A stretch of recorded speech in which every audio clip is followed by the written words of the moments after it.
Hi, hello, வணக்கம், welcome to our channel Veeru vision. இன்னைக்கு நாம் பார்க்க போகிற வீடியோ என்னன்னு பார்த்தீங்கன்னா, 26 வயசு மதிக்கத்தக்க ஒரு இளைஞர் தன்னோட உயிர் அல்பாயுஸில் போயிடுது. அவர் ஆத்மாவாக தன்னை பெத்த தாய்க்கு மிகப்பெரிய இடைஞ்சல்கள் வரக்கூடாதுன்னு நினச்சி அதுக்கப்புறம் நடந்த ஒரு திகில் நிறைந்த அமானுஷ கதையை தான் இன்றைக்கி இந்த வீடியோவில் பார்க்க போகிறோம். அதுக்கு முன்னாடி நீங்கள் பண்ண வேண்டிய விஷயம், இங்கே தெரிகிற ஜிமெயில் அண்ட் வாட்ஸ்அப் நம்பருக்கு உங்களுக்கு தெரிஞ்ச கேள்விப்பட்ட உண்மை நிறைந்த அமானுஷ கதைகளை நீங்கள் எனக்கு ஷேர் பண்ணிங்கன்னா நான் நம்ம சப்ஸ்கிரைபருக்கு இந்த வீடியோ மூலமாக கொண்டு வந்து சேர்ப்பேன். ஸோ மறக்காமல் வீரு விஷன் சேனலை சப்ஸ்கிரைப் பண்ணுங்கள், வீடியோக்கு லைக் பண்ணுங்கள், ஷேர் பண்ணுங்கள், கமெண்ட் பண்ணுங்கள், ஃபாலோ பண்ணுங்கள். வாங்க இன்றைக்கி வீடியோக்குள்ளே போகலாம்.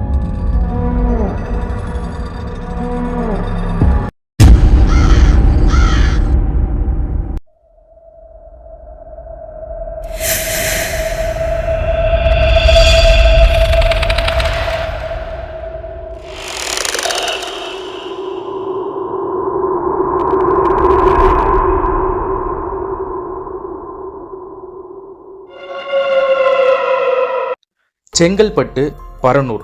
இதை சென்னை வாசிகள் மட்டும் இல்லாமல் சென்னைக்கு வேலை நியமித்தமாக வரவங்களும், வேலைக்காக இங்கே தங்கி வேலை செய்கிறாங்க பார்த்தீங்களா, அந்த மாதிரி சென்னைக்கு வரவங்களுக்கும் இந்த செங்கல்பட்டு பரனூர்ன்ற ஏரியாவை தெரியாமல் இருக்கவே இருக்காது. ஏன் அப்படி சொல்கிறேன்னா, இந்த செங்கல்பட்டு பரனூரில் தான் நம்ம சென்னைக்கு உள்ளேவும் வெளியேவும் போகிறதுக்கான டோல்கேட் அமைஞ்சிருக்கு.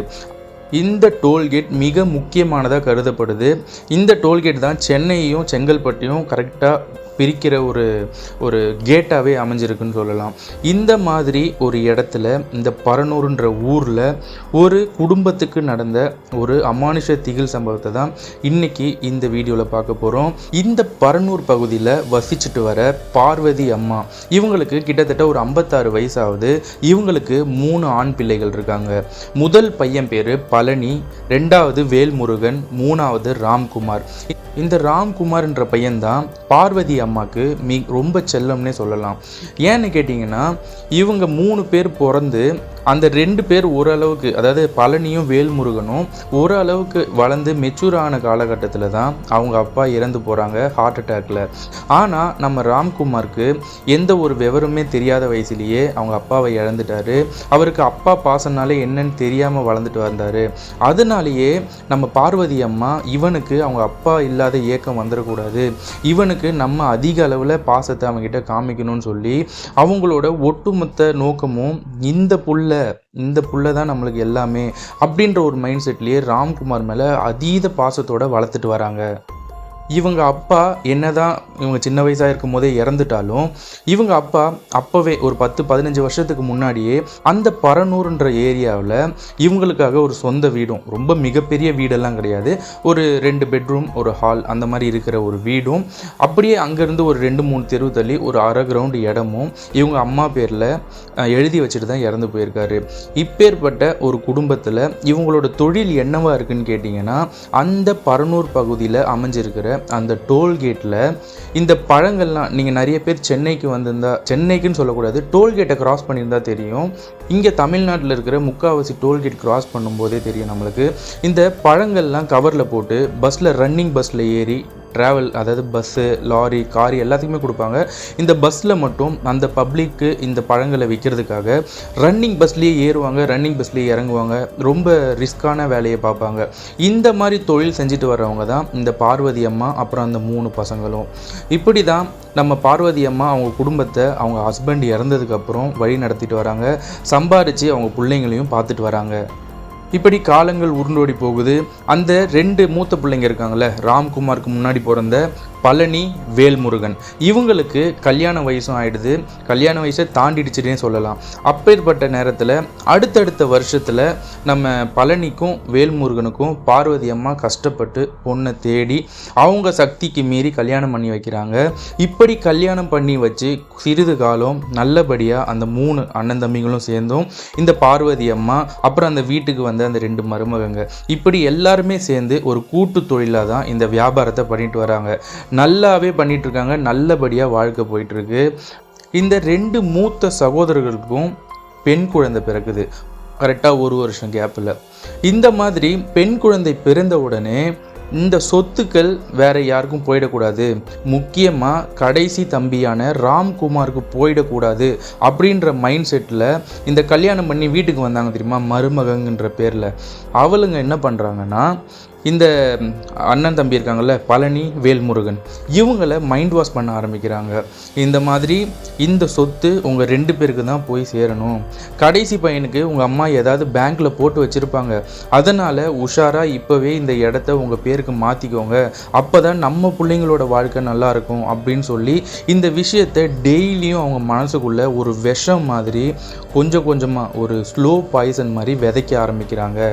இந்த விஷயங்களை தினமும் இந்த 2 அண்ணன் தம்பிங்களும் அவங்க பொண்டாட்டிக்கு சைட்லேருந்து கேட்டுக்கிட்டே இருக்க இவங்களுக்கும் ஒரு கட்டத்தில் நம்ம பொண்டாட்டிங்க சொல்கிறது சரிதான், நம்ம அம்மா கிட்ட போயிட்டு உடனே இந்த விஷயத்த சொல்லணும், நம்மளோட பேருக்கு இந்த இடத்த வாங்கணும், அப்போ தான் நம்ம பிள்ளைங்க நல்லா இருப்பாங்கன்னு சொல்லி அவங்க அம்மா கிட்ட இவங்க மனைவி, அவங்க குழந்தைகள், அப்புறம் இந்த வேல்முருகன், பழனி, இவங்க எல்லாமே ஒரு ஞாயிற்றுக்கிழமை நாளில் வீட்டுக்கு போகிறாங்க. இவங்க என்ன நினச்சிட்டாங்கன்னா, லீவு நாளில் இன்றைக்கி எந்த வியாபாரமும் இல்லை, அதனால் நம்ம எல்லாரும் சேர்ந்து வீட்டில் சந்தோஷமாக இருக்க தான் வராங்கன்னு நினச்சிட்டு இருக்கிற அந்த பார்வதி அம்மாவுக்கு ஒரு மிகப்பெரிய அதிர்ச்சினே சொல்லலாம். வீட்டுக்கு வந்ததும் வராதுமா இந்த 2 அண்ணன்களும், அதாவது வேல்முருகன், பழனின்றவங்களும் பார்வதி அம்மாவை பார்த்து பயங்கரமாக கோபமாக பேசுகிறாங்க. நீ ஒரு லாஸ்ட் பிள்ளைக்கு எல்லாத்தையும் சேர்த்து வச்சுட்ட, எல்லாமே பண்ணிட்ட, இந்த சொத்துக்களை எங்கள் பேருக்கு எழுதி வை, அப்போ தான் என் பிள்ளைங்க, எனக்கு பிறந்த பிள்ளைங்க எல்லாமே நல்லா இருக்கும், தயவு செய்து சொல்கிறத கேளு, ஒழுங்காக எங்களுக்கு எழுதி வச்சுடு, கடைசி சாவர காலத்தில் நிம்மதியாக சோறை சாப்பிட்டு போகணுன்ட்டு ஒரு மைண்ட் செட்டை வச்சுக்கோ. அதாவது இவங்க சோறு போடுறதுனால தான் அந்த பார்வதி அம்மான்றவங்க வாழ்ந்துட்டு வராங்களோ அப்படின்ற மைண்ட் செட் இந்த 2 பேருக்கு. ஏன்னா கஷ்டப்பட்டு அந்த பழங்களை விற்று இந்த 3 பேரையும் இவ்வளோ தூரம் வளர்த்து அவங்க 2 பேர் கல்யாணமும் பண்ணி வச்சு அப்பேற்பட்ட ஒரு பெண்ணுன்னு சொல்லக்கூடாது, ஒரு தெய்வத்தை, அதோட அம்மாவை, அதுவும் அவங்க அம்மாவை இப்படி ஒரு வார்த்தையை சொல்லி உனக்கு சோறு வேணும்னா ஒழுங்காக இந்த சொத்தை எழுதி வைன்னு மூஞ்சில் அடித்த மாதிரி பேசுகிறாங்க 2 பசங்களும். இந்த விஷயத்தை கேட்டு மனசளவில் பார்வதி அம்மா ரொம்ப நொந்து போகிறாங்க. இருந்தாலும் அவங்க என்ன சொல்கிறாங்கன்னா, என் கடைசி புள்ள இப்போ வரைக்குமே கஷ்டப்பட்டு உழைக்கிறான், உங்கள் கூடயும் சேர்ந்து உழைச்சிருக்கான், நாய்ப்படாத பாடுபடுறான், ஏதாவது ஒரு நாள் உங்ககிட்ட அண்ணா புது ட்ரெஸ் வாங்கி கொடுங்க, புது செப்பல் வாங்கி கொடுங்க, இல்லை செலவுக்கு காசு கொடுங்கன்னு கேட்டிருப்பானா அந்த பிள்ளையோட குணம் தெரியாமல் நீங்கள் பேசுகிறீங்கடா, அவனுக்குன்னு நான் எதுவுமே சேர்த்து வைக்கலை, அவனுக்கு இந்த வீடு அவனுக்கு தான் கொடுக்கணும்னு நான் முடிவு பண்ணி வச்சுருக்கேன், அந்த இடத்த வேணால் நான் எழுதி தரேன், 2 பேரும் பிரிச்சுக்கோங்க, இல்லை என்ன வேணால் பண்ணிக்கோங்க, ஆனால் இந்த வீடு அந்த கடைசி பிள்ளையான ராம்குமாருக்கு தான்டா, தயவு செய்து இந்த விஷயத்தில் என்ன வற்புறுத்தாதீங்க அப்படின்னு சொல்லி நம்ம பார்வதி அம்மா அந்த 2 பசங்கக்கிட்டையும் ரொம்ப தீர்க்கமாக சொல்லிடுறாங்க. இந்த விஷயத்தை கேட்டதுலேருந்து இந்த மருமகங்களுக்கு பயங்கரமான கோபம், பயங்கரமாக தூண்டி விடுறாங்க அந்த 2 மகன்களையும், வேல்முருகன், பழனியையும். ஒரு கட்டத்தில் வேல்முருகனும் பழனியும் வியாபாரத்துக்கு வரதே கிடையாது. அவங்க பொண்டாட்டி அவங்க தனியாக ஒரு வியாபாரம் அதே டோல்கேட்டில் இவங்க அம்மா எங்கே இருக்காங்கன்னா அவங்க ஒரு 100 மீட்டர் தள்ளி அந்த இடத்துல அவங்க இவங்க வெள்ளரிக்காய் போடுறாங்கன்னா அவங்க மாங்காய், இவங்க வேறு ஏதாவது கொடுக்குறாங்கன்னா இப்போது சம்திங் ஆப்பிள் கொடுக்குறாங்கன்னா அவங்க ஆரஞ்சு, அதாவது ஆப்போசிட்டாக விற்றுட்டு தனியாக வியாபாரம் பண்ண கல்யாணம் ஆகி குழந்தை பெற்று கிட்டத்தட்ட 1 வருஷத்தில், மிஞ்சி போனால் ஒரு 4-5 வருஷத்தில் இவ்வளோ டிஃப்ரெண்ட்டு. இவங்க அம்மா ராம்குமாரை வச்சு தான் வேலை செஞ்சிட்ருக்காங்க. இருந்தாலும் அவங்க அண்ணனுங்க என்ன பண்ணுவாங்கன்னா, ராம்குமாரை அவங்களுக்கு தேவையான அந்த காய்கறிகளோ பழங்களோ ஏதோ ஒன்று வாங்கிறதுக்காக காசை கொடுத்து அப்பப்போ கடைக்கு போய் அனுப்பிச்சு அவங்களுக்கு தேவையான பொருட்களை வாங்க ராம்குமாரை யூஸும் பண்ணிப்பாங்க. ஒரு கட்டத்தில் கொஞ்ச நாளாக சாப்பாடாவது போட்டுட்டு இருந்தாங்க அந்த வேல்முருகனும் பழனியும்.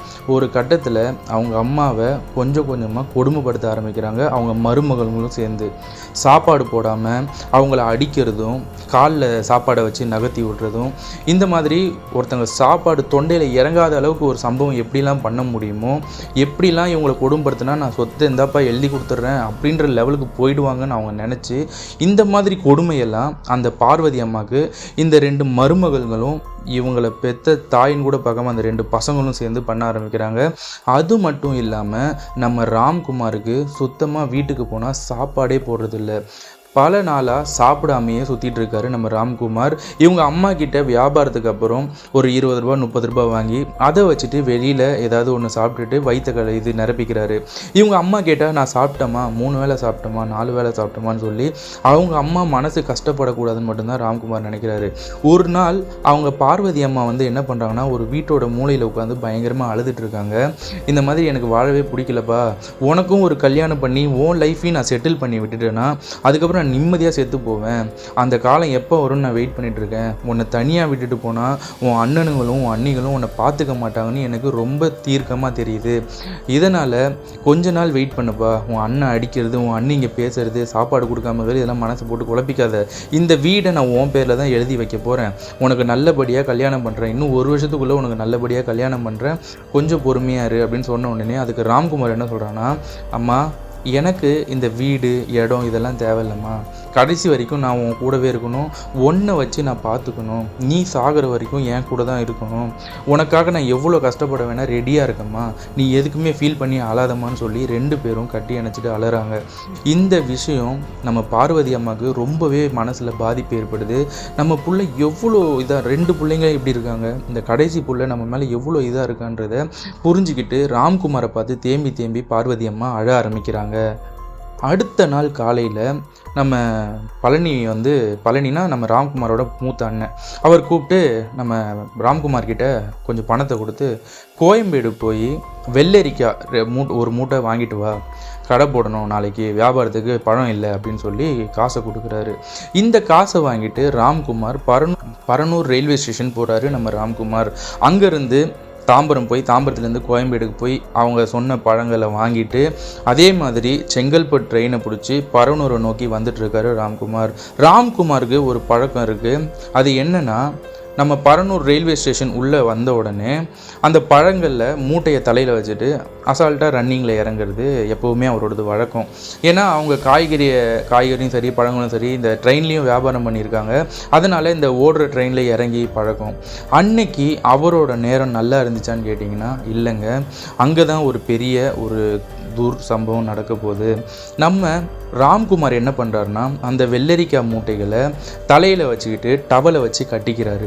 டவலை வச்சு கட்டிக்கிட்டு எப்பவும் போல் கேஷுவலாக அந்த பரனூர் ரயில்வே ஸ்டேஷனில் ரன்னிங்கில், அதாவது ரொம்ப ஸ்பீடு இல்லை, நார்மல் ஸ்பீடு தான், ஆனால் ட்ரெயின்னாலே ரிஸ்க்கு தானே. ஆனால் அவர் ரன்னிங்கில் அப்படி இறங்கும்போது கால் 2ம் பின்னி கால் இடறி கீழே விழுந்துடுறாரு. கீழே விழுந்தது பிளாட்ஃபார்மில் விழாமல் அந்த மூவ் ஆகிட்டு இருக்கிற ட்ரெயினுக்கு அந்த கேப் இருக்கும் பாருங்கள், அந்த ஸ்டெப்ஸு ஏறும்போது வாசலில் ஏறும்போது ஒரு கேப் இருக்கும் பாருங்கள், அந்த கேப்புக்கு நடுவில் மாட்டிக்கிறாரு. சிறிது தூரம் உடம்பு அப்படியே சுற்றி இழுத்து அடிக்கப்பட்டு துடிச்சிட்டு பிளாட்ஃபார்மில் ரத்த வெள்ளத்தில் படுத்து கிடக்கிறாரு ராம்குமார். இதை பார்த்த அங்கே இருந்த பப்ளிக்ஸும் அந்த ஸ்டேஷனில் வேலை செஞ்சுட்டு இருந்த ஆர்பிஎஃப் போலீஸ், அதாவது ரயில்வே போலீஸ் நம்ம ராம்குமாரை ஒரு அதிர்ச்சியோடு பார்க்குறாங்க. எல்லாருமே துடிக்கிறான் ராம்குமார். ஒரு கட்டத்தில் அவன் ஏதோ சொல்ல ட்ரை பண்ணுறான். இந்த மாதிரி நேரத்தில் அந்த போலீஸ்லாம் என்ன பண்ணுவாங்கன்னா, கையில் ஒரு சின்ன நோட்டு மாதிரி வச்சுருப்பாங்க. கடைசியாக உயிர் போகிறவங்ககிட்ட நீ யார், உன் பேர் என்ன, எங்கேருந்து வர, இந்த விஷயத்தெல்லாம் கேட்குறதுக்காகவே அந்த அந்த நோட்டை வச்சுருப்பாங்க. அந்த நோட்டில் என்ட்ரியும் போடுவாங்க. அப்படி கேட்கும்போது உன் பேர் என்னப்பா, எங்கேருந்துப்பா வர, சொல்லுப்பா அப்படின்னு சொல்லி அந்த ஆர்பிஎஃப் போலீஸ் கேட்கும்போது ராம்குமார் சொன்ன வார்த்தை இப்போ வரைக்கும் அந்த ஆர்பிஎஃப் போலீஸால் மறக்கவே முடியலையா. அந்த போலீஸ் இந்த கதைக்காக, அதாவது இந்த கதையை நம்ம ஃப்ரெண்ட்ஸ் தான் கலெக்ட் பண்ணி சொன்னாங்க. இந்த கதையை கேட்கும்போது இந்த போலீஸே அவங்க வீட்டில் சொன்னதாக குறிப்பிடப்படுது. அந்த போலீஸ்காரர்கிட்ட ராம்குமார் என்ன சொல்லியிருக்காருன்னா, எங்கள் அம்மாவை பார்த்துக்கணும், எங்கள் அம்மாவை பத்திரமா இருக்க சொல்லுங்கள் அப்படின்னு சொல்லிட்டு அந்த பிளாட்ஃபார்ம்லேயே அவரோட உடல் நசுங்கிடுச்சு. இந்த வயிற்று கீழே ஃபுல்லாக நசுங்கிடுச்சு. காலெல்லாம் அந்த தோல் சதையெல்லாம் பிஞ்சிடுச்சு. அவ்வளோ கொடூரமாக ஒரு வலி நிறைந்த அந்த இறப்பில், அந்த உயிர் போகிற தருணத்தில் அந்த ராம்குமார் என்ன சொல்லியிருக்காருன்னா, தன்னோட தாய் பத்திரமா இருக்கணும், என்னோட தாயை பார்த்துக்கணும் அப்படின்னு சொல்லிட்டு அந்த வார்த்தையோடு சொல்லி அவரோட லாஸ்ட்டு அந்த மூச்சை விடுறாரு. இந்த சம்பவம் இங்கே இப்படி நடந்து முடிக்க நம்ம பரனூர் ரயில்வே ஸ்டேஷன்லேருந்து அந்த பரனூர் டோல்கேட்டில் அவங்க அம்மா, அவங்க அண்ணனுங்க, அவங்க அண்ணிங்க எல்லாம் வேலை செஞ்சிட்ருக்காங்கல்ல, அதுக்கும் கிட்டத்தட்ட ஒரு கிலோமீட்டருக்குள்ளே தாங்க இருக்கும். இந்த கிலோமீட்டர் டிஸ்டன்ஸில் அவங்களுக்கு இந்த நியூஸ் போய் சேர்றதுக்கே கிட்டத்தட்ட 3 மணி நேரத்துக்கு மேலே ஆயிடுச்சு. ஏன்னா நம்ம ராம்குமார் கையில் எந்த ஐடி ப்ரூஃபும் இல்லை, ஃபோன் இல்லை, கையில் யார் பேரும் எழுதலை. இப்படியாக இருக்க அந்த ரயில்வே ஸ்டேஷனில் இந்த பழம் வியாபாரம் பண்ணுறவங்க ஒரு பெண்மணி பார்த்துட்டு இது ராம்குமார் தான் அப்படின்னு சொல்லி அலறி அடிச்சுட்டு போயிட்டு இந்த விஷயம் கிட்டத்தட்ட ஒரு 3 ஹவர் 4 ஹவர் கழித்து தான் அந்த டோல்கேட்டில் வேலை செஞ்சிட்ருக்கிற பார்வதி அம்மாவுக்கும் அவங்க அண்ணன்களுக்கும் அவங்க அண்ணிகளுக்கும் தெரிய வருது. இந்த விஷயம் கேள்விப்பட்டு பதறி போய் ரயில்வே ஸ்டேஷனுக்கு வராங்க. அதுக்குள்ளே ஆர்பிஎஃப் போலீஸ் இந்த டெட் பாடியை செங்கல்பட்டு கவர்மெண்ட் ஹாஸ்பிட்டலுக்கு அனுப்பிச்சிடுறாங்க. அங்கே போயிட்டு இந்த பாடிக்கு சில ஃபைன்லாம் கட்ட வேண்டியது இருந்து தான் அந்த ஃபைன்லாம் கட்டி தான் இந்த பையனோட பாடியை வீட்டுக்கு கொண்டு வராங்க. தன்னோட பாச மகன், தனக்காக இருக்கிறேன், தனக்காக எது வேணால் செய்கிறேன் அப்படின்னு சொல்கிற மகன், இதுக்கப்புறம் புருஷனும் போயிட்டான், 2 பிள்ளைங்க நம்மளை பார்த்துக்க மாட்டாங்க, இவன் தான் எனக்கு எல்லாமே நினச்சிட்டு இருந்த அந்த மகன் ராம்குமார் ஒரு பிணமாக ஒரு அசைவும் இல்லாமல் படுத்துட்டு இருக்கிறத பார்த்து பார்வதி அம்மா துடிச்சு போகிறாங்க. அவங்களுக்கு அழுக வரமாட்டேங்குது. அவங்க எவ்வளோ தான் அழுகணும்னு ட்ரை பண்ணுறாங்க, ஆனால் அழுக வரமாட்டேங்குது. ஏன்னா அவ்வளோ ஒரு உணர்ச்சி வசமான ஒரு சம்பவம் நடந்துருச்சு. ஏன்னா அவ்வளோதான், அவங்களோட லைஃப்பில் யாருக்காக இருக்கணும்னு நினச்சாங்களோ அந்த பையன் போயிட்டான். ஸோ இப்படின்ற பட்சத்தில் பார்வதி அம்மா அப்படியே ஒரு நில குலைஞ்சி போயிடுறாங்க. அவனுக்கு பண்ண வேண்டிய எல்லா சம்பிரதாயத்தையும் நல்லடக்கத்தையும் எல்லாத்தையும் முடிக்கிறாங்க. இப்படி முடித்து ஒரு 2-3 நாள் பார்வதி அம்மா சாப்பிடாமல் தூங்காமல் அழுதுகிட்டே இருக்காங்க. அவங்க பையன் இருக்கும்போது அந்த பிணத்தை பார்த்து அழாத பார்வதி அம்மா அந்த பையனோட புன்னகைக்கும், அதாவது சிரிச்சுக்கிட்டே பார்க்குற அந்த ஃபோட்டோவை பார்த்து அழ ஆரம்பிக்கிறாங்க. இந்த விஷயம் 3 நாளாக கண்டினியூஸாக போயிட்டுருக்கு. அந்த வீடே, பார்வதி அம்மாவோட வீடே சைலண்ட்டாக இருக்குது. 4ஆவது நாள் அந்த வீட்டில் இருக்கிற வந்த சொந்தக்காரங்க எல்லாருமே அவங்கவுங்க ஊருக்கு கிளம்பி போகிறாங்க. 16வது காரியத்துக்கு நாங்கள் வரோம், 16வது நாள் காரியத்துக்கு நாங்கள் வரோம், பத்திரமா இருமா அப்படின்னு சொல்லிட்டு வராங்க. அந்த 4 பிள்ளைங்க இருக்காங்க, 2 பிள்ளைங்க இருக்காங்கள்ல, பழனி, வேல்வேல், முருகன், அவங்களும் பக்கத்தில் தான் வீடு வாடகை எடுத்திருக்காங்க. சரிம்மா நாங்கள் போகிறோம், 3 நாளாக வியாபாரம் எதுவும் பண்ணலை, நான் போய் வியாபாரம் பார்க்குறேன், நீ சாப்பிட்டு பாடு, சாப்பாடு கொடுக்க சொல்கிறேன் அப்படின்னு சொல்லிட்டு அதையும் சொல்லிட்டு போகிறாங்க. இந்த தம்பி இறந்ததுக்கப்புறம் இவங்கக்கிட்ட ஒரு நிறைய சேஞ்சஸ்ன்னே சொல்லலாம்.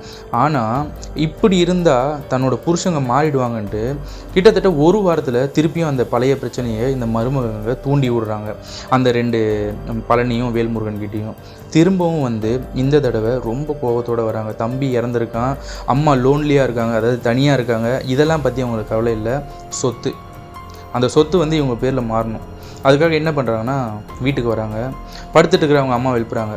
எடுத்தோடனே என்ன கேட்குறாங்கன்னா, சாப்பிட்டியம்மா அப்படின்னு ஏதோ கேட்கணுன்றதுக்காக கேட்குற மாதிரி ஒரு கேள்வியை கேட்டுட்டு, சரி உன் புள்ள தான் போயிட்டான்ல, அதை எழுதி வை ஒழுங்கா, ஒன்று என் பேர் எழுதி வை இல்லை அண்ணன் பேர் எழுதி வை அப்படின்னு வேல்முருகன் சொல்கிறான். இப்போ தாண்டா என் பிள்ளையை இழந்திருக்கேன், அதுக்குள்ளே வந்து சொத்து வேணும்னு வந்து நிற்கிறீங்க, கொஞ்சமாவது உங்களுக்கு மனசாட்சி இருக்காதா, உண்மையாகவே நீங்கள் என் வயிற்றில் தான் பிறந்தீங்களா அப்படின்னு சொல்லி நம்ம பார்வதி அம்மா கேட்குறாங்க. இந்த விஷயத்த கேட்டு ஃபீல் பண்ணுவாங்கன்னு பார்த்தீங்கன்னா அடிக்கிறாங்க. வேல்முருகன் வந்து கை நீட்டி அவங்க அம்மாவை அடிக்கிறாரு. உனக்கு 1 வாரம் தான் டைமிங்கு, அவனோட 16வது நாள் காரியம் முடிகிற அடுத்த நாள் நீ இந்த சொத்தை 2 பேர் மேலேயும் எழுதி வைக்கிற, இதுதான் உனக்கு லாஸ்ட் வார்னிங், இல்லை அம்மான்னு கூட பார்க்க மாட்டேன், கொன்னே போடுவேன் அப்படின்னு சொல்லிட்டு அந்த வீட்டை விட்டு 2 பேரும் கிளம்புறாங்க. அவங்க வெயிட் பண்ணிவிட்டு அழுதுகிட்டே இருக்காங்க. அவங்க பிள்ளைய நினச்சி அழுகிறாங்க. அந்த 16வது நாள் காரியத்தை நினச்சி இன்னும் அழுகிறாங்க. ஏன்னா அடுத்த நாள் இந்த சொத்தை எழுதி வைக்கணும், ஆனால் வேறு வழி இல்லை, உள்ளே போயிட்டான், இதுக்கப்புறம் இவங்களும் என் பிள்ளைங்க தான், எழுதிட்டு போட்டோம் அப்படின்ற ஒரு மைண்ட் செட்டுக்கே வந்துடுறாங்க அவங்க அம்மா. பார்வதி அம்மா நல்லா பார்த்துக்கோங்க, அந்த சின்ன பையன் மேலே பாசம் வச்சுட்டு இருந்த ஒரே காரணத்துக்காக அடி வாங்கி, சாப்பாடு இல்லாமல் அவங்க இறந்ததுக்கப்புறமும் அடி வாங்கி, இப்பேற்பட்ட சூழ்நிலையிலையும் சரி சின்ன பிள்ளை போயிட்டான், இந்த சொத்து வேறு யாருக்கு போகுது, இவங்களுக்கு போட்டும், அதுதாங்க அம்மா. இப்பேற்பட்ட ஒரு தாயை நீங்கள் எப்படி பார்த்துக்கணுன்ற ஒரு மைண்ட் செட். சரி ஓகே, அதெல்லாம் வேணாம், நம்ம கதை உள்ள போகலாம். ஓகே, இந்த 16வது நாள் காரியமும் வருது. 16வது நாள் காரியம் வருது. அந்த காரியத்தை ரொம்ப கிராண்டாக பண்ணுறாங்க. ஏன்னு கேட்டிங்கன்னா, பார்வதி அம்மா ஒரு ஆர்டர் போட்டிருப்பாங்க. ஆர்டர்னால் கட்டளை போட்டிருப்பாங்க. என் புள்ள 16வது நாள் காரியம் நல்லா கிராண்டாக பண்ணணும், அவனுக்கு தேவையானது, அதாவது அவனுக்கு ஆசைப்பட்ட எல்லாத்தையும் வாங்கி படைக்கணும், அவன் ரொம்ப ஆசைப்பட்டு எதுவுமே கேட்காம இருந்திருக்கான், அதனால் அவனுக்கு ட்ரெஸ்ஸு, எல்லா நான்வெஜ்ஜும் ஸ்வீட்ஸு எல்லாமே வாங்கி வச்சு படைச்சி அந்த ஏரியாவில் இருக்கிற எல்லாருக்குமே சாப்பாடு போட்டு ஒரு பெரிய கிராண்டாக பண்ணணுன்ட்டு அவங்க 2 அண்ணனுங்களுக்கும் ஆர்டரும் போடுறாங்க. அதே மாதிரி இந்த வீடு, அந்த இடம் 2 பேருக்கும் வரப்போகுதுன்ற ஒரு மைண்ட் செட்டில் எல்லாமே ஆடம்பரமாக பண்ணுறாங்க, நல்லா கிராண்டாக. அந்த 16வது நாள் காரியம் ஒரு கல்யாணத்துக்கு பண்ண வேண்டிய செலவு வரைக்கும் பண்ணுறாங்க. அதாவது செலவு ஆகும்ல, அந்த ஒரு கல்யாணத்துக்கு எவ்வளோ செலவாகுமோ அந்த மாதிரி இந்த 16வது நாள் காரியத்துக்கும் அவ்வளோ செலவு பண்ணி நல்லபடியாக முடிக்கிறாங்க. அது முடித்த அடுத்த நாள் நம்ம பார்வதி அம்மா கிட்ட வந்து அந்த வேல்முருகன் பழனி அவங்க 2 பேரும் வந்து அவங்க சொன்ன மாதிரியே பத்திரத்தை ரெடி பண்ணி வச்சுருக்காங்க. அதில் அவங்க அம்மாவை கையெழுத்தும் போட வைக்கிறாங்க. அவங்க அம்மா மனசார போட்டு கொடுக்குறாங்க. எந்த ஒரு மனசில் நீங்கள் நல்லா இருக்க மாட்டீங்க அப்படி இப்படி எதுவுமே நினைக்கல. எழுதி கொடுத்துட்டு சைலண்ட்டாக வீட்டுக்குள்ளே போய் உட்காந்துடுறாங்க. அன்னைக்கு பழனியும் வேல்முருகனும் என்ன சொல்கிறாங்கன்னா, ஒரு 2 நாள் இங்கே இருந்துட்டு போவோம், கிளவி ரொம்ப இதாக இருக்குது, அதனால் 2 நாள் இருந்து அதுக்கு சோறு நல்லா சமைச்சு போடுவோம். அதாவது திருந்திட்ட மாதிரி பேசுகிறானா அந்த வேல்முருகன்றவன். சரி அப்படின்ட்டு பழனிவேல் அவங்க ஒய்ஃபு குழந்தை, இப்போ வேல்முருகன் இவங்க ஒய்ஃபு இவங்க குழந்தை எல்லாமே அந்த வீட்டில் தங்குறாங்க. முதல் நாள் அதே மாதிரி சமைச்சு சாப்பிட்டுட்டு நிம்மதியாக தூங்குறாங்க. ஆனால் பார்வதி அம்மாவுக்கு நிம்மதியான தூக்கம் இல்லை. என்னதான் இருந்தாலும் புள்ள போயிட்டான், எப்படி நிம்மதியாக இருக்க முடியும்? ஸோ அதை நினச்சிக்கிட்டே ஃபீலிங்கில் இருக்காங்க. வேல்முருகன் அவங்க எல்லாமே நிம்மதியாக தூங்குறாங்க. இரவு ஒரு 2-2:30 இருக்கும். இவங்களோட கதவை யாரோ வேகமாக தட்டுறாங்க, பயங்கர வேகமாக தட்டுறாங்க. இந்த சவுண்டு யாருக்குமே கேட்கல போல். வேல்முருகன் மட்டும் சடனாக எழுந்திக்கிறாரு, மணியை பார்க்குறாரு, மணி 2:30. யாரா இந்த நேரத்தில் வந்து கதவை தட்டுறா அப்படின்னு சொல்லிட்டு பொறுமையாக தூக்க கலக்கத்துலேயே போய் கதவை திறக்கிறாரு. கதவை திறந்து பார்க்குறாரு, அந்த கதவு பக்கத்தில் யாருமே இல்லை. ஒரு கொஞ்சம் தூரத்தில் வீட்டோட கேட் இருக்குது, அந்த என்ட்ரன்ஸ் கேட்டு. அந்த கேட்டு பக்கத்தில் உடம்பெல்லாம் நசுங்கி போய் ரத்தம் வடிய வடிய ஒரு உருவம் அப்படியே நிற்கிது. இதை பார்த்து வேல்முருகன் அப்படியே அதிர்ச்சி ஆகுறாரு, அப்படியே ஸ்டன் ஆகி நிற்கிறாரு. யார் நீங்கள் அப்படின்னு சொன்னோடனே அந்த சைட்லேருந்து வர பதில் என்னென்னா, அம்மாவை ஏன் அடித்த, அம்மா மேலே ஏன் கையை வச்ச அப்படின்னு சொல்லி பயங்கரமான ஒரு கனத்த குரலில் இந்த வாய்ஸ் கேட்குது வேல்முருகனுக்கு. முருகன் அப்படியே ஸ்தம்பிச்சு போயிடுறாரு. யாரா நீ அப்படின்னு குரலை வசதி பேசினோடனே அந்த உருவம் சரட்டுன்னு கேட்டுக்குள்ளே பூந்து அப்படி வந்து நம்ம வேல்முருகன் முன்னாடிக்கு அப்படியே காட்சி அளிக்குது. வேல்முருகன் அரண்டு போயிடுறான். யாருன்னு பார்த்தா இறந்து போன ராம்குமார், 16 நாளுக்கு முன்னாடி இறந்து போன அதே ராம்குமார் வந்திருக்கான். உடல் நசுங்கி ஒரு கொடூர ஆத்மா எப்படி இருக்குமோ அந்த உருவம், தோலெல்லாம் பிஞ்சு சிதைந்து போன ஒரு உடல் எப்படி வந்து உயிரோடு எழுந்து வந்து நின்னா எப்படி இருக்குமோ அவ்வளோ கொடூரமாக நம்ம ராம்குமார் வந்து வேல்முருகனுக்கு காட்சி அளிக்கிறாரு. காட்சி அளிக்கிறது மீன்ஸ் அவரோட உருவத்தை வெளிப்படுத்துகிறாரு. இதை பார்த்து அதிர்ந்து போன வேல்முருகன் கத்த முடியல, அங்கேயே யூரின் போய் மயக்க போட்டு கீழே விழுந்துடுறாரு. விடியற் காலையில் இந்த மருமகள் இருக்காங்களே இவங்க வீட்டில், அவங்க வாசல் தெளிக்க வீடை பெருக்க அப்படி வெளியே வராங்க. வெளியே வந்து பார்க்கும்போது வாசல்லையே கண்ணை திறந்த மாதிரியே வேல்முருகன் மயக்க போட்டு விழுந்திருக்காரு. இதை பார்த்து தண்ணி தெளித்து அவங்க அண்ணனுங்கள்லாம் எழுப்பி, பாருங்க வெளியே படுத்துட்ருக்காங்க, உங்கள் தம்பி என்னாச்சுன்னு தெரியல அப்படின்னு சொல்லி பழனிக்கிட்ட சொன்னோன்னே, அந்த நாய் ஏதாவது இப்போ வெளியே வந்திருப்பான், தண்ணிக்குன்னு அடிச்சிருப்பான், வாங்க உள்ளே தூக்கிட்டு போகலான்ட்டு உள்ளே தூக்கிட்டு போய் உட்கார வைக்கிறாங்க. அப்போ கூட கண்ணை அப்படியே பயந்து எப்படி விரித்து பார்ப்பாங்க, அந்த மாதிரி பார்த்துக்கிட்டே அப்படியே உட்காந்துருக்காரு. தண்ணி தெளிக்கிறாங்க, எது பண்ணாலும் எந்திரிக்க மாட்டுறாங்க. இவங்க அம்மா வராங்க, வந்து விபூதி வச்சு விட்டுட்டு தண்ணியை தெளித்து, ஐயா வேல்முருகா என்னையா ஆச்சு, என்ன எதுக்கு ஐயா இப்படி பார்க்குற அப்படின்னு சொல்லி பார்வதி அம்மா கேட்குறாங்க. கொஞ்ச நேரத்தில் நார்மல் ஆகுறாரு. நார்மல் ஆகிட்டு வேல்முருகன் யார்கிட்டையுமே பேசலை. அப்படியே எல்லாரையும் கையை தட்டி விட்டுட்டு பொறுமையாக அவரோட ரூம்குள்ளே, அங்கே இருக்கிற இன்னொரு பெட்ரூம்குள்ளே போகிறாரு. பெட்ரூம்குள்ளே போய் ஒரு ஓரமாக உட்காந்துக்கிறாரு. யார்கிட்டையும் எதுவுமே பேசலை. பழனி என்ன சொல்கிறேன்னா, சரி விடுங்க, நேற்றுலாம் பயங்கர வேலை, கொஞ்சம் டயர்டாக இருப்பான், அவன் ரெஸ்ட் எடுக்கட்டும் விடுங்க அப்படின்னு சொல்லிட்டு ஆளாளுக்கு அவங்க வேலையை பார்த்துட்டு போயிடுறாங்க. ஆனால் இவங்க எல்லாம் அப்படி போயிடுறாங்க. அந்த ரூமை பார்த்த மாதிரியே பார்வதி அம்மா மட்டும் நிற்கிறாங்க. எல்லாரும் போனதை அந்த வேல்முருகன் பார்த்துட்டு நம்ம பார்வதி அம்மாவை மட்டும் ரொம்ப பொறுமையாக திரும்பி பார்க்குறான். பார்வதி அம்மாவும் வேல்முருகனை பார்க்குறாங்க.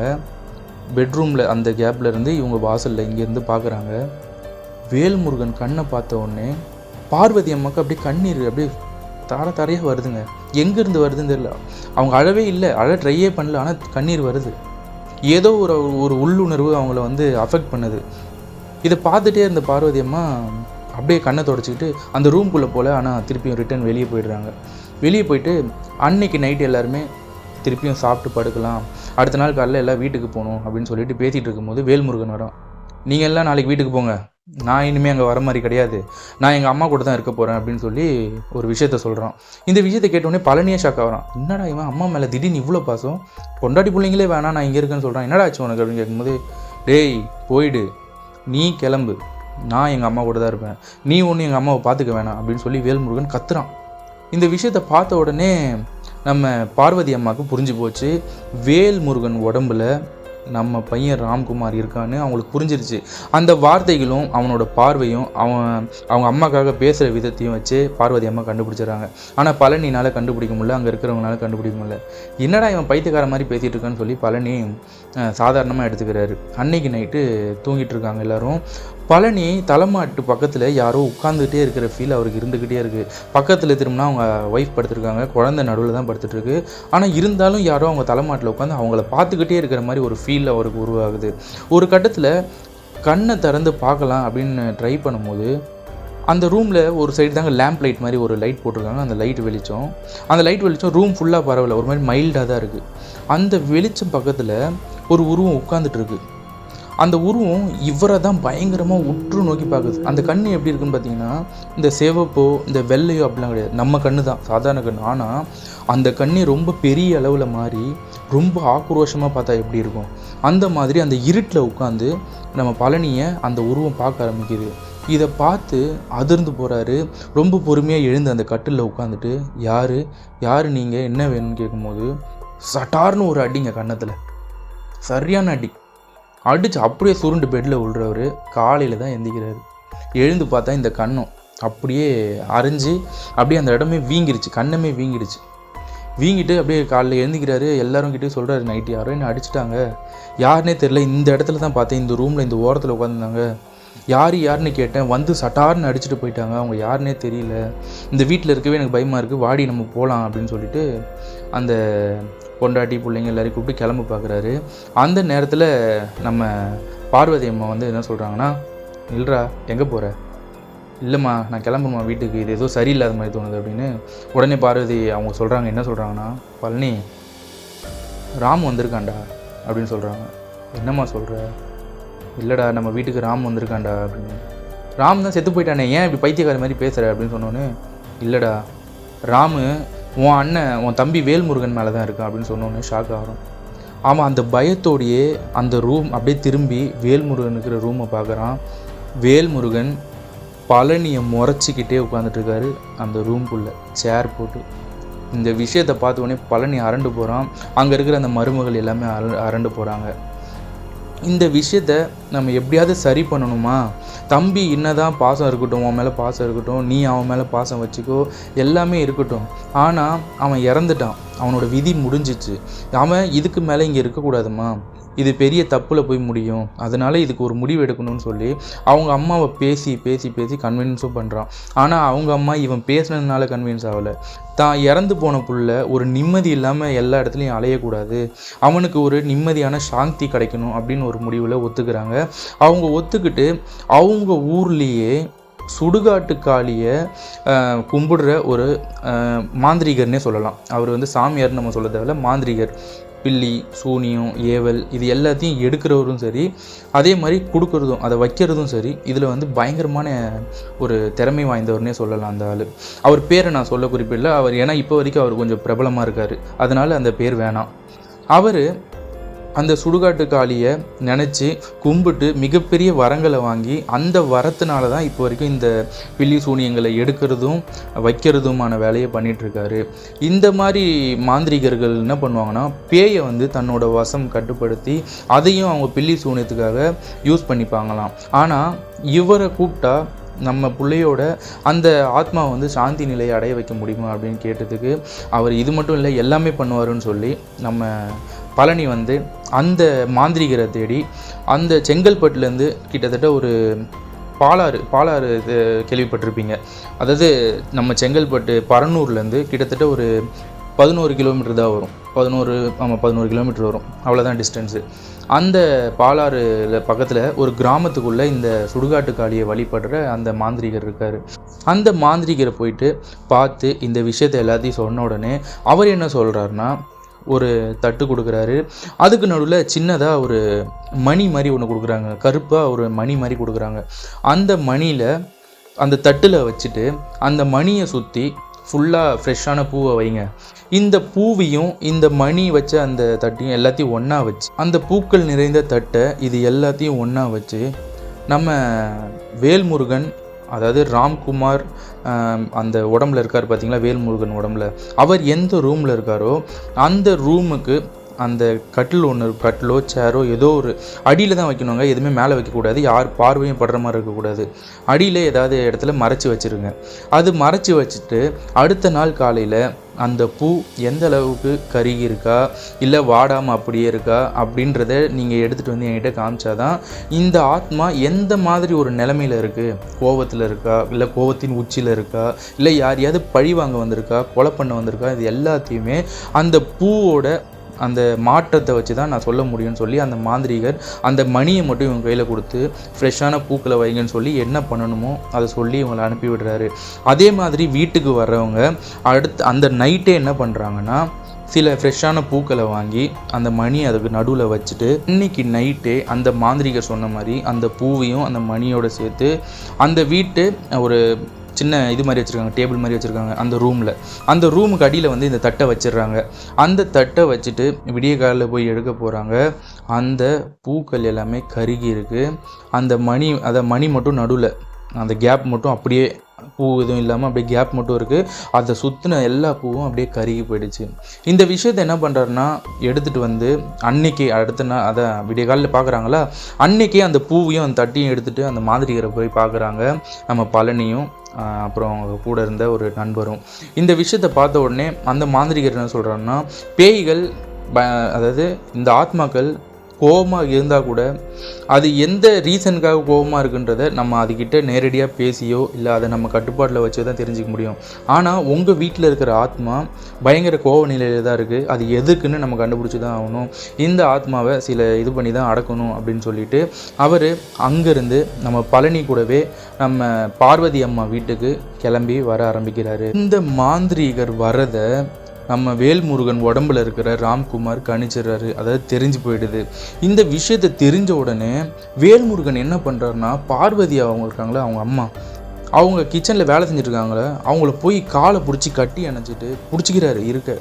அம்மா என்கிட்டேருந்து உன்னை பிரிக்க போகிறாங்கம்மா, உன்கிட்டேருந்து என்னை பிரிக்க போகிறாங்கம்மா, என்னை விட்டுறாதம்மா, நான் உன் கூடவே இருக்கணுமா அப்படின்னு சொல்லி பயங்கரமாக அழுகிறாரு.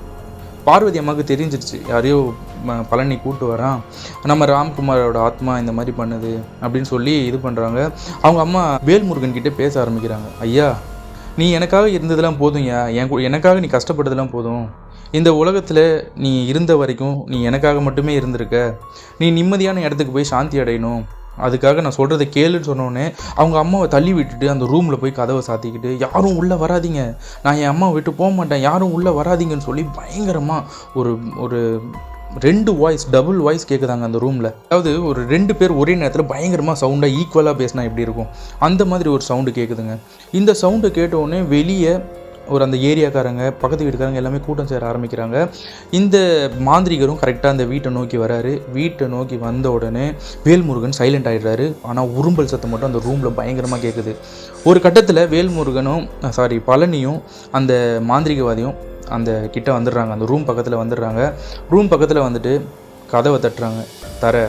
கதவை ஒழுங்காக தர அப்படின்னு சொல்லி அந்த மாந்திரிகர் சொல்கிறாரு. உடனே பார்வதி அம்மா இங்கே இருந்துட்டு என் பிள்ளைய கொஞ்சம் பார்த்து நல்லபடியாக அவனுக்கு சாந்தி அடைகிற மாதிரி ஒரு வழி பண்ணுங்கய்யா அப்படின்னு சொல்லி கையெடுத்து கும்பிட்டு அவங்க போய் கதவு பக்கத்தில் ஐயா கதவை தரையா அப்படின்னு சொன்னோடனே கதவு தானாக திறக்குது. அதை அந்த ஏரியாவில் எல்லோரும் அந்த ஜன்னல் வழியாகவும் வாசல் வழியாகவும் பார்த்து அதிர்ச்சி அடைகிறாங்க. என்னடா கதவு தானாக திறக்குது அப்படின்ற ஒரு விஷயத்தை பார்த்து அதிர்ச்சி அடைகிறாங்க. இந்த விஷயத்தை அந்த மாந்திரிகர் அந்த கதவை திறந்து உள்ளே போனதுக்கப்புறம் நம்ம வேல்முருகனை பார்த்து பேச ஆரம்பிக்கிறாரு. ஏன் இந்த பையனை போய் கஷ்டப்படுத்துகிற, இவன் உடம்புல நீ உங்கள் அம்மாக்காக வந்த, அவங்களுக்காக வந்த, நீ எது வேணால் சொல்லலாம், ஆனால் அதோட வலி நரக வேதனை. நீ போனதுக்கு அப்புறமும் அந்த வலி அவங்கள நரக வேதனையில் தான் தள்ளும்.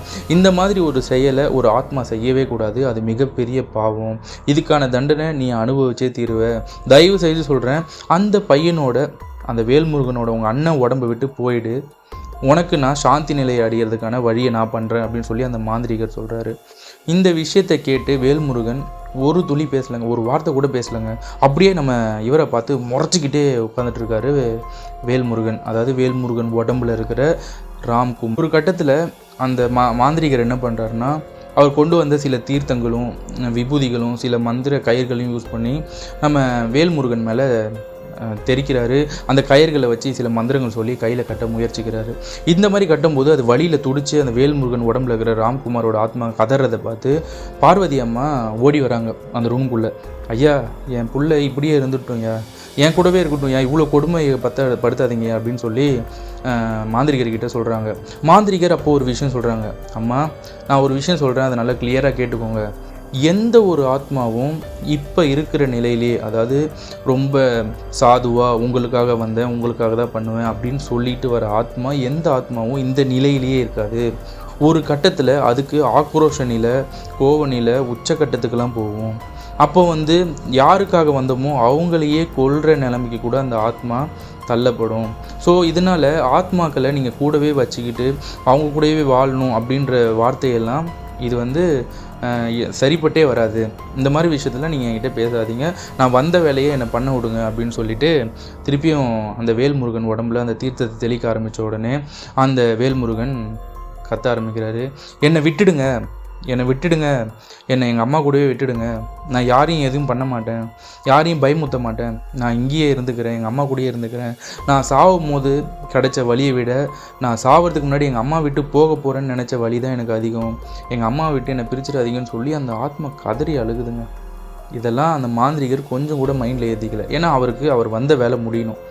அவர் என்ன சொல்கிறாருன்னா, நான் சொல்கிறத கேளு, இதுதான் உனக்கு கடைசி வார்னிங், நீயா போயிட்டேன்னா உனக்கு நல்லது, நானாக உன்னை கட்டுப்படுத்தி எடுத்தேன்னா சாந்தி நிலையை அடைய விட மாட்டேன், ஏன் கண்ட்ரோல்லையே வச்சுக்கிட்டு உன்னை கொடுமைப்படுத்துவேன் அப்படின்னு சொல்லி அந்த வேல்முருகன் உடம்புல இருக்கிற ராம்குமார் ஆத்மாவை மிரட்ட ஆரம்பிக்கிறாரு இந்த மாந்திரிகர். ஒரு கட்டத்தில் கோவத்தின் உச்சிக்கே போன நம்ம மாந்திரிகர் என்ன பண்ணுறாருன்னா, நான் சொல்லியும் நீ கேட்கல அப்படின்னு சொல்லி அவர் எடுத்துகிட்டு வந்த அந்த பையிலிருந்து எலும்புகளால் ஆன ஒரு பொம்மையை எடுக்கிறாருங்க.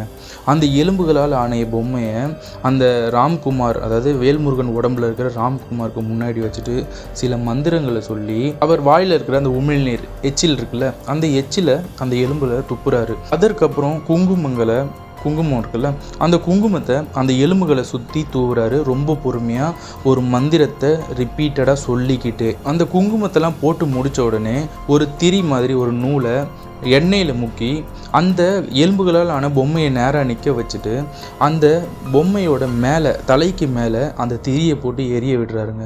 அந்த எரிய அந்த வேல்முருகன் உடம்புல இருக்கிற ராம்குமாருக்கு உடம்பெல்லாம் அப்படியே அனலாக இருக்குது போல், உடம்பு எரியுதுன்னு கத்துறான். இது அந்த கூடியிருந்தவங்க எல்லாருமே பார்க்குறாங்க. ராம்குமாரோட தாயார் பார்வதி அவங்களும் பார்க்குறாங்க. என்னதான் வேல்முருகன் இவங்களுக்கு விரோதமாக இருந்தாலும், அதாவது இவங்களை எதிரியாக நடத்தினாலும் அவனும் புள்ள தான். இறந்து போனவனை நினச்சி ஃபீல் பண்ணுறதை விட்டுட்டு உயிரோடு இருக்கிறவனை இந்த மாதிரி காப்பாற்றணும்னு ஒரு மைண்ட் செட் அவங்க என்ன சொல்கிறாங்கன்னா, ராம்குமார் போயிடு, இதுக்கு மேலே நீ இங்கே இருக்க தேவையில்ல, இவன் என் பிள்ளைக்கு உயிருக்கு ஏதாவது பிரச்சனை வந்துட போகுது அப்படின்னு சொல்லி ஒரு வார்த்தையை சொன்ன உடனே சடனாக அந்த நெருப்பும் எரிஞ்சு முடிக்கிறதுக்கும் நம்ம வேல்முருகன் மயங்கி விழுறதுக்கும் கரெக்டாக இருக்குது டைமு. எழுந்து என்ன நடக்குது ஏது நடக்குதுன்னு தெரியாமல் திருன்னு முழிக்கிறாரு. சடனாக அவங்க அம்மாவை பார்த்து, அம்மா நேற்று நைட்டு நான் தம்பியை பார்த்தம்மா அப்படின்னு சொல்லி ஒரு மாதிரி பயந்துகிட்டே சொல்கிறாரு. ஆனால் இவர் பார்த்தது 2 நாளைக்கு முன்னாடி, அன்றைக்கி நைட்டே இவரோட உடம்பை ராம்குமார் ஆக்கிரமிச்சிட்டாரு. அந்த விஷயத்தை இப்போ தான் சொல்கிறாரு. இந்த மாந்திரிகர் பார்த்து யார் இவர் எல்லாத்தையும் கேட்டு தெரிஞ்சுக்கிறாரு. அந்த நேரத்தில் அந்த மாந்திரிகர் அந்த பொம்மையை கருப்பு கயிர்களால் பயங்கரமான மந்திரத்தை சொல்லி நல்லா சுற்றுன்னு சுற்றுறாரு. அந்த எலும்பு பொம்மையே மறையிற அளவுக்கு அந்த கண்கள் மட்டும் அந்த தெரிகிற மாதிரி, அந்த பொம்மைக்கு அந்த கண்கள் மட்டும் தெரிகிற மாதிரி அந்த கேப்பை விட்டுட்டு அதில் நம்ம வேல்முருகன் அவரோட கையில் ஒரு சின்ன ஊசியை குத்தி அந்த ரத்தத்தை அந்த கண்கள் இருக்கிற கேப் இருக்குது பார்த்தீங்களா, அந்த கேப்பில் விட்டு அந்த இடத்த மட்டும் அப்படியே ரெட் கலராக மாற்றிடுறாருங்க. நினச்சி பாருங்கள், ஒரு எலும்பு கூடு அதில் செஞ்ச பொம்மை, அந்த பொம்மையை ஃபுல்லாக கருப்பு கயிறால் சுற்றிட்டு அந்த கேப்பில் மட்டும் ரெட் கலரில், அதுவும் மனித ரத்தத்தை விட்டால் அந்த பொம்மை எவ்வளோ கொடூரமாக நம்மளுக்கு காட்சி அளிக்கும். அந்த மாதிரி ஒரு பொம்மையை அதாவது ராம்குமாரை அடைச்சி வச்சுருக்கன்ற ஒரு கான்செப்டுக்கு தான் நான் இதை சொல்ல வரேன். அந்த பொம்மையை கையில் எடுத்துகிட்டு கடைசியாக ஒரு விஷயத்த அந்த வேல்முருகன், பழனி, பார்வதி அம்மா எல்லாருமே அந்த ஏரியாக்காரங்களே கூடி நிற்கிறாங்க. அந்த இடத்துல அந்த மாந்திரிகர் என்ன சொல்கிறாருன்னா, வேல்முருகனையும் பழனியும் பக்கத்தில் கூப்பிட்றாரு. உன் தாயை இதுக்கு மேலே கொடுமைப்படுத்த மாட்டேன், அடிக்க மாட்டேன், சொத்துக்காக பணத்துக்காக இல்லை உன் பொண்டாட்டி பேச்சுங்களை கேட்டு கொடுமைப்படுத்த மாட்டேன்னு இந்த பொம்மை மேலே சத்தியம் பண்ணி கொடு. அப்போ தான் உன் தம்பியோட ஆத்மா திரும்ப வந்து உங்களை எந்த தொல்லையும் பண்ணாது, உங்கள் உயிருக்கும் எந்த பாதிப்பும் வராது. இந்த சத்தியத்தை மீறினாலோ இல்லை இப்போ நீங்கள் சத்தியம் பண்ணாமல் இருந்தாலோ உங்கள் உயிருக்கு கண்டிப்பாக ஆபத்து இருக்குன்னு சொல்லி ஒரு விஷயத்த சொன்ன உடனே அவங்க மனப்பூர்வமாக அவங்க பண்ண தப்பை எல்லாத்தையும் யோசித்து அந்த பொம்மை மேலே சத்தியம் பண்ணி அந்த பொம்மை மேலே கை வைக்கும் போது கூட வேல்முருகனும் பழனியும் அந்த பொம்மையை இருக்க பிடிச்சிட்டு, தம்பி நாங்கள் பண்ணது தப்பு தான்டா, நாங்கள் அம்மாவை இனிமேல் பார்த்துக்குறோம், எங்களை மன்னிச்சிரு, எங்கள் பொண்டாட்டி பேச்சு கேட்டு நாங்கள் ரொம்ப தப்பு பண்ணிட்டோம், உன்னை இழந்தது கூட இப்போ தான் நான் எவ்வளோ பெரிய துரதிர்ஷ்டம்னு இப்போ தான் நாங்கள் ஃபீல் பண்ணுறோம் அப்படின்னு சொல்லி கண் கலங்கி அந்த பொம்மைக்கிட்ட சத்தியம் பண்ணி கொடுக்குறாங்க. அந்த சத்தியம் பண்ண பொம்மையோடு அந்த மாந்திரிகர் கிளம்பும்போது எல்லாருக்கும் ஒரு விஷயத்த சொல்கிறேன், கேட்டுக்கோங்க. பெத்த தாயை எந்த காரணத்துக்காகவும் யாருக்காகவும் கஷ்டப்படுத்தாதீங்க, அடிக்காதீங்க. ஒரு தடவை நீங்கள் பண்ண தப்பு, உங்கள் பெத்த தாய்க்கு அகைன்ஸ்டாக பண்ணுற தப்பு 7 ஜென்மம் எடுத்தாலும் அந்த பாவத்தை உங்களால் போக்கவே முடியாது. ஸோ எந்த தாயும் கஷ்டப்படுத்தாதீங்க. நீங்கள் குழந்தையாக இருக்கும் போது எப்படி உன் அம்மா பார்த்துக்கிட்டாலோ அவளுக்கு வயசாகும் போது நீங்கள் அவளை ஒரு குழந்தையாக பார்த்துக்கிறது தான் இந்த மனித குலத்தோட கடமை. இதுதான் ஒரு நீதியும் கூட. ஸோ எல்லாருமே தன்னோட தாய்க்கும் சரி தகப்பனுக்கும் சரி ரொம்ப மரியாதை கொடுத்து ரொம்ப பாசமாகவும் அன்பாகவும் பார்த்துக்கோங்க. யாருமே இந்த உலகத்தில் நிரந்தரமாக வாழ போகிறது கிடையாது. எல்லாருக்குமே ஒரு எண்டு இருக்குது. அதுக்குள்ளே இருக்கிற வாழ்க்கையை சந்தோஷமாக வாழ்ந்துக்கோங்க. இன்றைக்கி பார்த்த கதை கண்டிப்பாக எனக்கு ரொம்ப பாதிப்பாச்சுன்னே சொல்லலாங்க. ஏன்னா அந்த கதையை என்கிட்ட அவர் சொல்லும்போது அதை நான் உங்ககிட்ட தெளிவாக ஓரளவுக்கு சொல்லிட்டேன்னு நான் நினைக்கிறேன். பட் ஆனால் அந்த கதையை என்கிட்ட கேட்கும்போது ரொம்ப கஷ்டமாக இருந்ததுங்க அவர் சொல்லும்போது. இந்த கதையை சொன்னவர் யார் தெரியுமா? இப்போ இந்த கொடுமை பற்றி அந்த மாதிரி பண்ணாங்கல்ல, அதில் ஒரு பிள்ளையான அந்த பழனி தான். பழனின்ற பேர் நான் குறிப்பிட்ட பேர், ஒரிஜினல் பேரை சொல்ல வேணான்னு குறிப்பிட்டிருக்காங்க. அவர் பண்ண தப்பு இப்போ வரைக்கும் அவரோட வாழ்க்கையில் மறக்க முடியாத ஒரு அதாவது ஒரு வடுவாகவே இருக்குது. என் அம்மாவுக்கு நான் பண்ண ஒரு தப்பு இப்போ வரைக்கும் நான் கஷ்டப்பட்டுட்டு தான் இருக்கேன். என் அம்மாவை இறந்துட்டேன். ஏன்னா அவங்க அம்மா பார்வதி அம்மா 5 வருஷத்துக்கு முன்னாடி தான் இறந்து போனாங்க. அவங்க அம்மாவும் தம்பியும் தான் இப்போ வரைக்கும் எங்களுக்கு ஒரு குலதெய்வமாக இருந்து எங்களை பார்த்துக்கிறாங்கன்னு நாங்கள் நினைக்கிறோம். அவங்கள இப்போ நாங்கள் ரொம்ப மிஸ் பண்ணுறோம். நான் பண்ண தப்பை இப்போ நான் புரிஞ்சுக்கிட்டேன். ஏன்னு அதுக்கு ஒரு ரீசன் சொல்கிறாரு. இப்போது என் குழந்தைங்க வளர்ந்துருச்சு, எனக்கு ஒரு பெண் ஒரு ஆண் குழந்தை இருக்கா. இப்போ அவங்க வளர்ந்ததுக்கப்புறம் எங்களுக்கு இருக்கிற அந்த நிலைமை கொஞ்சம் கொஞ்சமாக மாறிட்டு வருது. இப்போ தான் என் அம்மாவோட என் அப்பாவோட கூட பிறந்த பிறப்புகளோட அருமை கொஞ்சம் கொஞ்சமாக எங்களுக்கு தெரிய வருதுன்னு சொல்லி இந்த கதையை முடிக்கிறாரு. இன்றைக்கி பார்த்த வீடியோ கண்டிப்பாக உங்களுக்கு பிடிச்சிருக்குன்னு நான் நம்புகிறேன். இந்த மாதிரி உண்மை நிறைந்த அமானுஷ கதைகளை நீங்கள் கேட்கணும் பார்க்கணுன்னு முடிவு பண்ணிங்கன்னா ஆசைப்பட்டீங்கன்னா வீரு விஷன் சேனலை சப்ஸ்கிரைப் பண்ணுங்கள், வீடியோவுக்கு லைக் பண்ணுங்கள், ஷேர் பண்ணுங்கள், கமெண்ட் பண்ணுங்கள், ஃபாலோ பண்ணுங்கள். நாளைக்கு இன்னொரு வீடியோவில் பார்க்கலாம். தேங்க்யூ, பாய்.